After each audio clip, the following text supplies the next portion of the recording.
As you know, in late 2005, we announced a deal to develop 3 original and unique IPs in collaboration with Steven Spielberg. In 2006, we started in earnest developing 2 of those projects. The first, produced by Doug Church, focuses on building an emotional relationship between the player and a game character set against an epic story. This is the very first screenshot from that game, a game where we're trying to answer the question our company was founded on. Can a computer game make you cry? Can it move you emotionally?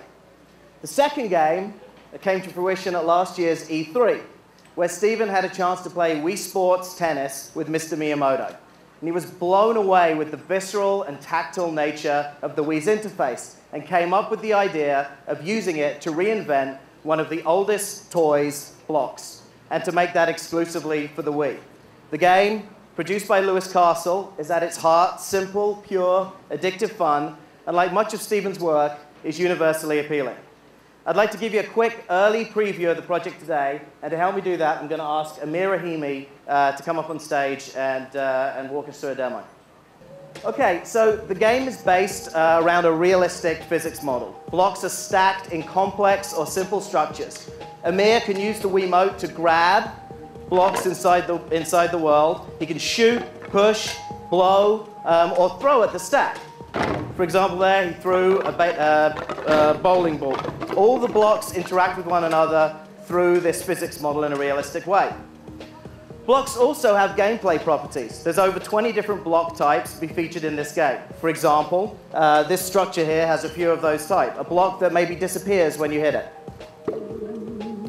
Another block, if it collides with another, causes a chemical reaction, an explosion. And so now you have the basic constructs of a game. Blocks and tools come together to form puzzles. And in this puzzle, the player has to level the entire structure with a single throw. All right, maybe 2 throws. Oh, oh, oh, oh! So we've built literally hundreds of levels and puzzles for the game to challenge players with ever-complex structures and block combinations. But it's not just a single-player game. We have cooperative and competitive play that's enabled in the same or split-screen modes. Oh, look at that. Now, it wouldn't be a Steven Spielberg game without characters. And so together, we've also created over 20 original characters that have their own gameplay behaviors and personalities that inhabit 4 worlds that add Western, haunted house, tiki, and medieval themes to our game. But that's not all.